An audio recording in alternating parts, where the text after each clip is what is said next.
বাংলাদেশে জাতিসংঘের মধ্যস্থতায় নির্বাচন চেয়ে 14 কংগ্রেসম্যানের চিঠি। এবং সর্বশেষ জানাবো, স্বৈরতন্ত্রের দিকে এগিয়ে যাওয়া বাংলাদেশের জন্য সবচেয়ে বড় হুমকি, বলছে বিদেশি মিডিয়া। এতক্ষণ শুনছিলেন সংবাদ শিরোনাম, এবার বিস্তারিত। বাংলাদেশে জাতিসংঘের মধ্যস্থতায় নির্বাচন চেয়ে 14 কংগ্রেসম্যানের চিঠি।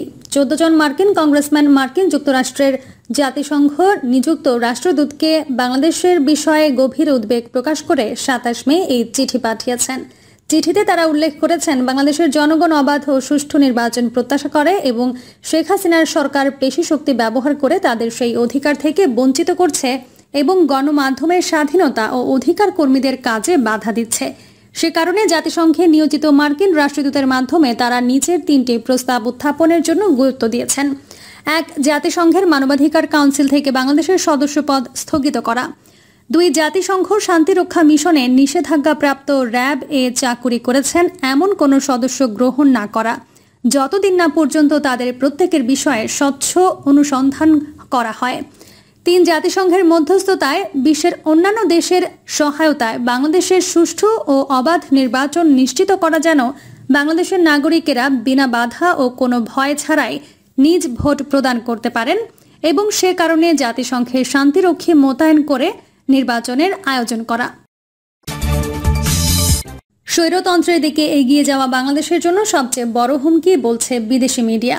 বাংলাদেশের জাতীয় সংসদ নির্বাচনকে ঘিরে সরব ছিল বিশ্ব মিডিয়া। এতে বাংলাদেশের রাজনীতিতে সহিংসতা, চলমান অচলাবস্থা এবং সংঘাতময় পরিস্থিতি তুলে ধরা হয়েছে। এর মধ্যে বিবিসির শিরোনাম, Bangladesh election lopsided polls leave disillusioned voters asking what is the point. এতে বলা হয়, 9 সদস্যের পরিবার চালাতে নূর বাশারের প্রতিদিন যে পরিমাণ অর্থের প্রয়োজন, তিনি তার অর্ধেক উপার্জন করতে পারেন। এই অঙ্ক প্রতিদিন 500 টাকা। বাংলাদেশে মুদ্রাস্ফীতি আরও বৃদ্ধির ফলে এই আয় আরও কমে যেতে পারে। কক্সবাজারে বসবাসরত 43 বছর বয়সী নূর বাশার একজন দিনমজুর। তিনি বলেন, মানুষজন আসলে দুর্ভোগের শিকার। যদি আমি মাছ কিনি তাহলে সরঞ্জাম কিনতে পারি না, যদি সরঞ্জাম কিনি তাহলে চাল কিনতে পারি না। রিপোর্টে বলা হয়, বাংলাদেশ 17 কোটি মানুষের দেশ। এখানে মানুষজন জীবন ধারণের খরচ মেটাতে সংগ্রাম করছে। এক সময়ের প্রতিশ্রুতি প্রবৃদ্ধির গ্রাফ এখন নিম্নমুখীর এই দেশটিতে চ্যালেঞ্জ বেড়েছে। দেশটি জলবায়ু পরিবর্তনের ঝুঁকিতে আছে। এখানে রোববার যে ভোট হতে যাচ্ছে তাতে হতাশ ভোটাররা কোনো আশা দেখাতে পারছেন না। তারা বলছেন, এই নির্বাচনের ফল জানা ছিল আগেই, এতে জীবনের কোনো উন্নতি হবে না। নূর বাশার বলেন, আমার প্রধান লক্ষ্য হলো পরিবারের ভরণ পোষণ। রাজনীতির তোয়াক্কা করি না আমি। সবসময় ভাবি কিভাবে ঋণ শোধ করব। এই ঋণ নিয়েছি বিভিন্ন লোকের কাছ থেকে। বিবিসি আরও লিখেছে, প্রধানমন্ত্রী শেখ হাসিনার নেতৃত্বাধীন আওয়ামী লীগ দৃশ্যত এই নির্বাচনে তার কর্তৃত্ববাদ আরও কঠোর করছে। প্রধান বিরোধী দল বিএনপি এই নির্বাচন বর্জন করেছে। প্রধানমন্ত্রী শেখ হাসিনার সরকার বিরোধী হাজার হাজার রাজনীতিক ও সমর্থককে গ্রেপ্তারের পর এই নির্বাচন হতে যাচ্ছে। এই গ্রেপ্তারকে অধিকার বিষয়ক গ্রুপগুলো নিন্দা জানিয়েছে। তারা একে নির্বাচনের আগেই বিরোধী দলকে পঙ্গু করে দেওয়ার উদ্যোগ হিসেবে অভিহিত করেছে। অনেক ভোটারের দৃষ্টিতে যেহেতু বিশ্বাসযোগ্য কোনো বিরোধী প্রার্থী নেই, তাই এরই মধ্যে আওয়ামী লীগ বিজয়ী হয়ে গেছে। অনেকের আতঙ্ক, শেখ হাসিনার টানা 4র্থ মেয়াদে অর্থনীতি আরও খারাপ হবে, হতাশা আরও গভীর হবে। তাই বন্দর নগরী চট্টগ্রামের একজন নিরাপত্তা রক্ষী গিয়াস উদ্দিন বলেন, নির্বাচন নিয়ে আমার কোনো আগ্রহই ছিল না। কেন আমি নির্বাচনের তোয়াক্কা করব? ফল যাই হোক তা আমাদের ভাগ্যের কোনো পরিবর্তন করবে না। তিনি বলেছেন, তার আর্থিক অবস্থা এতটাই খারাপ যে তিনি দিনে পরিবারের জন্য মাত্র 2 বার আহার জোগাড় করতে সক্ষম হন। এখন আর মাছ বা মাংস কিনতে পারেন না, কারণ এসবের দাম খুব বেশি। তার পরিবার বেঁচে আছে দাতব্য সংস্থার সাহায্য ও বন্ধু বান্ধবের কাছ থেকে ঋণের টাকায়। তিনি বলেন, এ পর্যন্ত আমি 2 লাখ টাকা ধার করেছি। কিভাবে এই টাকা ফেরত দেব জানি না। এমন এক কঠিন বিষয়, মাঝে মাঝে আমার মনে হয় মরে যাওয়া উচিত। বিবিসি লিখেছে, কিছু বিশেষজ্ঞ মনে করেন স্বৈরতন্ত্রের দিকে এগিয়ে যাওয়া বাংলাদেশের জন্য সবচেয়ে বড় হুমকি। অথচ কয়েক বছর আগেও এই দেশটি অর্থনৈতিক জাদু হিসেবে শিরোনাম হয়েছিল। ঢাকায় সেন্টার ফর পলিসি ডায়ালগের অর্থনীতিবিদ ডক্টর দেবপ্রিয় ভট্টাচার্য বলেন, অর্থনীতিতে আস্থা ফেরানো হবে পরে সরকারের জন্য একটি চ্যালেঞ্জ। তা হবে খুবই কঠিন কাজ, কারণ স্থিতিশীলতা আনতে যে নীতি বাস্তবায়ন করতে হবে তার জন্য রাজনৈতিক শক্তি থাকবে না সরকারের। সাম্প্রতিক বছরগুলোতে বাংলাদেশ অর্থনীতিতে শক্তিশালী অবস্থান দেখিয়েছে। নাজুক কর্মপরিবেশ সত্ত্বেও তৈরি পোশাক শিল্প লাখ লাখ পরিবারকে দারিদ্র্য থেকে তুলে আনতে সাহায্য করেছে। বর্তমান দেশের মোট রপ্তানির শতকরা প্রায় ৮০% এই খাতের। কিন্তু ২০২২ সালের মধ্যভাগ থেকে দেশের অর্থনীতি টালমাটাল হয়ে পড়ে।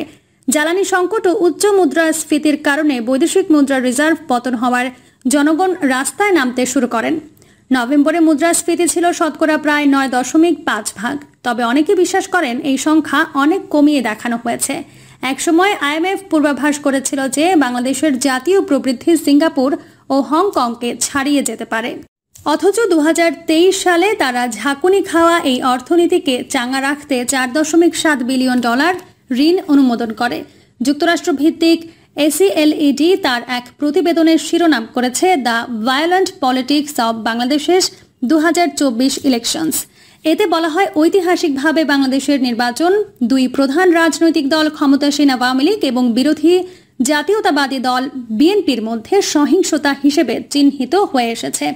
৭ জানুয়ারির আসন্ন নির্বাচন তার ব্যতিক্রম নয়। নির্বাচনকে সামনে রেখে কয়েক মাসে সহিংসতা বৃদ্ধি পেয়েছে।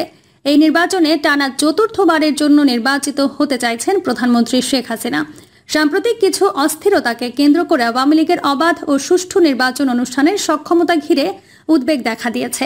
নির্বাচন অনুষ্ঠানের জন্য একটি নির্দলীয় তত্ত্বাবধায়ক সরকার গঠনের আহ্বান জানিয়ে আসছে বিএনপি।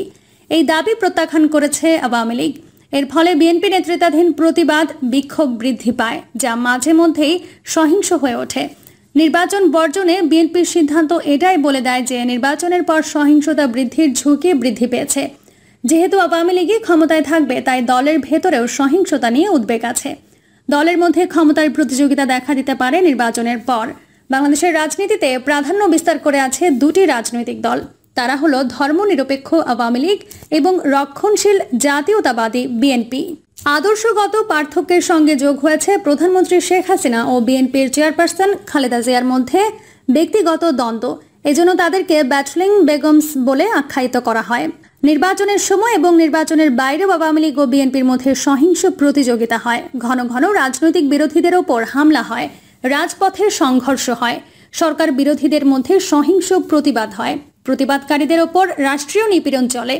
এসব সহিংসতায় জড়িয়ে পড়ে ছাত্র, যুব ও শ্রমিক সংগঠনগুলো। এতে আরও বলা হয়, ২০১৪ সালের জাতীয় সংসদ নির্বাচন হয়েছিল তত্ত্বাবধায়ক সরকার ছাড়াই। এজন্য বিএনপি নির্বাচন বর্জন করে। দেশ জুড়ে অসন্তোষ দেখা দেয়। ২০১৮ সালের নির্বাচনে তারা অংশ নেয়। আওয়ামী লীগ আবারও নির্বাচিত হয়ে ক্ষমতায় ফেরে ব্যাপক ভোট জালিয়াতির অভিযোগের মধ্য দিয়ে। বিরোধীদের ওপর প্রতিশোধ এবং পক্ষপাতমূলক টার্গেট করা চলতে থাকে। এর প্রেক্ষিতে নির্বাচন সংক্রান্ত ও বিষয়গুলোর নিরপেক্ষ তদন্তের আহ্বান জানায় জাতিসংঘ। এবারের নির্বাচন অনুষ্ঠানে তত্ত্বাবধায়ক সরকার প্রত্যাখ্যান করেছেন শেখ হাসিনা। তিনি পদত্যাগ করতে অস্বীকৃতি জানিয়েছেন। রাজনৈতিক প্রতিপক্ষকে দমিয়ে রাখতে রাষ্ট্রীয় প্রতিষ্ঠানগুলোর অপব্যবহারের অভিযোগ আছে তার বিরুদ্ধে। একই সঙ্গে নির্বাচনে প্রভাব বিস্তারের অভিযোগও আছে। হুরিয়াত ডেইলি নিউজের শিরোনাম, Bangladesh to vote in election without opposition. এতে বলা হয়েছে, রোববারের নির্বাচনে প্রধানমন্ত্রী শেখ হাসিনার পঞ্চম মেয়াদ নিশ্চিত করতে ভোট হতে যাচ্ছে। বিরোধী দলগুলো এই নির্বাচন বর্জন করেছে ব্যাপক গণগ্রেপ্তারের কারণে। শেখ হাসিনার ক্ষমতাসীন আওয়ামী লীগের সময়ে একসময়ের দরিদ্র দেশ অসাধারণ প্রবৃদ্ধি অর্জন করে। এটা সম্ভব হয়েছে লোভনীয় গার্মেন্ট শিল্পের কারণে। কিন্তু তার এই মেয়াদ ব্যাপকভাবে মানবাধিকার লঙ্ঘন, তার নিরাপত্তা বাহিনীর বিরুদ্ধে বিচার বহির্ভূত হত্যাকাণ্ড, সংবাদ মাধ্যম ও নাগরিক সমাজের স্বাধীনতাকে খর্ব করে নতুন আইন করা এবং বিরোধীদের বিরুদ্ধে নির্দয় দমন পীড়নের কারণে ব্যাপকভাবে সমালোচিত। নির্বাচনে আসনগুলোতে কার্যত কোনো প্রতিদ্বন্দ্বিতার মুখোমুখি নেই আওয়ামী লীগ। অল্প কিছু আসনে ছোট দলগুলোকে আসন ছেড়ে দিয়েছে। এর মধ্য দিয়ে তারা দেখাতে চাইছে নির্বাচন একদলীয় হয়নি। অনেক তরুণ ভোটার বলেছেন, প্রকৃত পছন্দের প্রার্থী বেছে নেওয়ার সুযোগ না থাকার কারণে ভোটে অংশ নেওয়ার আগ্রহ নেই তাদের। গত বছর প্রধানমন্ত্রী শেখ হাসিনার পদত্যাগ এবং একটি নির্দলীয় তত্ত্বাবধায়ক সরকার প্রতিষ্ঠার দাবিতে প্রধান বিরোধী দল ও অন্য দলগুলো গত বছর ধারাবাহিক জনসভা করে। দলটি বলছে, দমন পীড়নে বিএনপি সহ বিরোধী প্রায় ২৫,০০০ নেতাকর্মীকে গ্রেপ্তার করা হয়েছে। তবে সরকার বলছে এই সংখ্যা ১১,০০০। প্রিয় দর্শক, এই ছিল এখনকার সর্বশেষ সংবাদ। আপডেট সব সংবাদ পেতে চ্যানেলটি সাবস্ক্রাইব করে বেল আইকনটি ক্লিক করে রাখুন।